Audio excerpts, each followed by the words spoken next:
Hello world, my name is Deldo Drives, and this right here is a 1992 Suzuki Cappuccino, the C in Japan's ABC Kei Car trio. It has a 657cc 3-cylinder turbo engine, front engine rear wheel drive, 50-50 weight distribution, and a gas tank that only holds 6.5 gallons.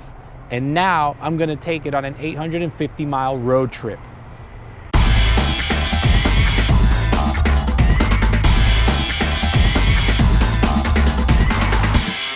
Before embarking on my road trip, I wanted to make sure that I could fit everything comfortably inside the car, and was pleasantly surprised to see that the car was actually a lot more spacious than I had originally thought. I was able to put a small frame on the passenger side floor, some extra snacks underneath that. There was a compartment behind the seats that I was able to put a jacket, and in the trunk, I was able to put a medium-sized bag, some spare tools, and a bag with some refreshments. And even then, I still had a little bit of space in one of the corners where I could fit a little bit more. The driver's side, getting in and out of the car, was not nearly as difficult as I thought it was going to be, and we'll definitely talk more about that later on today. Here we go. 3, 2, 1.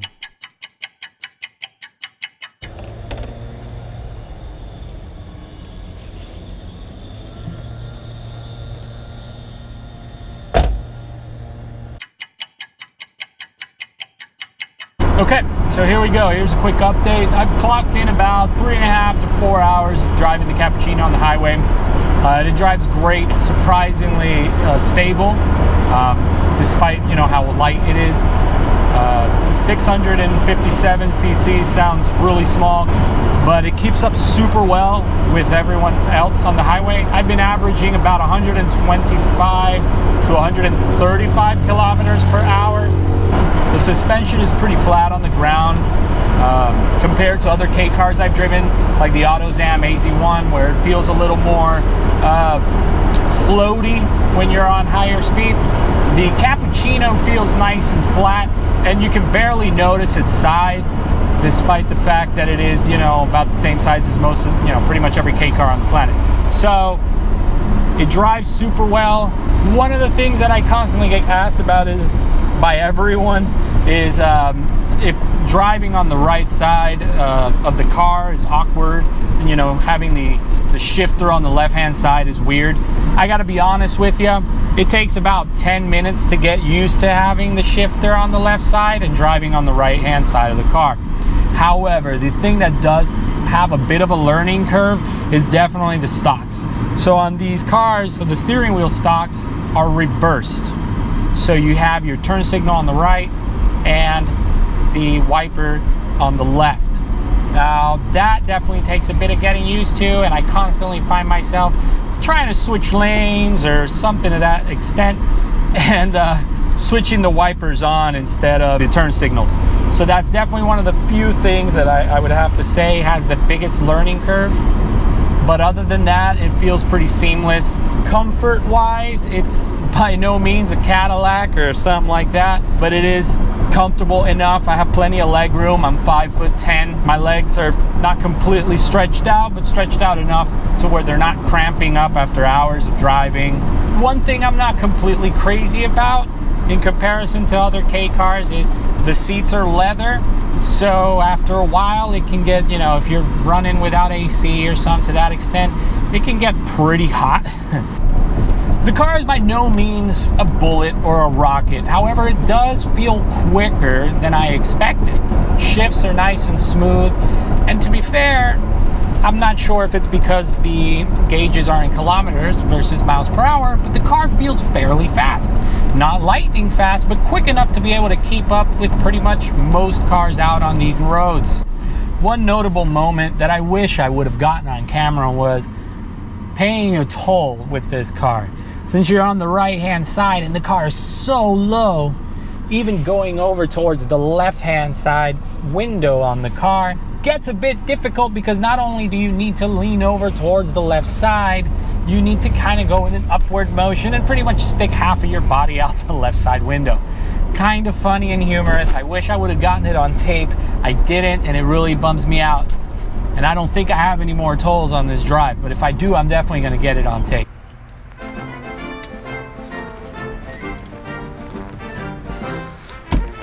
Hey boss, you wouldn't happen to have change for 20, would you? While driving on the highway, I have no problem keeping up with traffic. It's real easy to do passes in this car. I've been able to do highway passes all day with no issues. And I've been able to keep up with traffic of 70 plus miles per hour. No issues whatsoever. The only bad thing is that around 140, 145 kilometers per hour, you start feeling the speed limiter come into place. These cars are limited at right around 145 to 150 kilometers from the factory, which puts the engine right around 5,500 RPMs. Another notable thing is the car is definitely like driving on rails. The steering is just so direct, which is absolutely great if you're carving through some mountains or clocking a bit of track time. Not so great when you're on the highway with nearly no turns. Absolutely every tiny input that you put into the steering wheel is felt, so you have to be super aware of where the steering wheel is at all times. It can get a little cumbersome after a few hours on the highway. The suspension is nice and planted, which is exactly how I like my sports cars to be. However, the car is so light that you feel absolutely every road imperfection. Any tiny bump feels like you're jumping on a trampoline. It can really take a toll on your back. In-cabin noise with the windows up ain't too bad. Obviously, you get a lot of noise considering this is a very small car, particularly on the highway. But since the engine is in the front and not in the middle like other Kei cars, such as the AutoZam AZ1, the engine noise is bearable. It's not over the top. Since the seating position is so low on this car, you're so low to the ground, if you have the windows down, you'll most likely be right next to most trucks and SUVs wheel wells. So you'll get a lot of tire noise while out on the highway. But other than that, nothing unbearable. I have a pair of ear protection that I use when I ride motorcycle, and it's exactly what I've been using here. And it's nothing intolerable. It's totally livable. Unfortunately, I ran into some issues with the nighttime footage. The lighting in the car is terrible, and I didn't account for it since this is my first time ever recording a video. I didn't compensate for lighting inside the car. The car only has a small light in the center, right behind the center console drawer, and there's no other lighting in the car. And I didn't think to add any more lightings, and for this, I'm very sorry. With that being said, the notable updates after 12 hours on the road were definitely that my right foot was starting to cramp up, particularly my ankle. This car has no cruise control, and although that's not necessarily a problem, as I've done plenty of road trips on cars without cruise control, since your legs are not completely stretched out, you can definitely feel your legs starting to cramp up, particularly the ankle area starting to get sore and tired after so long out on the road. Another thing I noticed was that I was starting to overcompensate towards the left.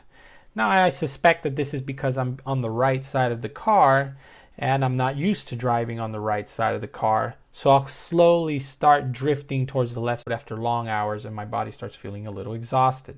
I was also able to encounter some rain on the drive home. About an hour and a half away from my destination, there was some very heavy rain that I encountered, and I realized quickly that the low beams on this car are pretty much useless, particularly in an area where there's little to no lighting and hard pouring rain.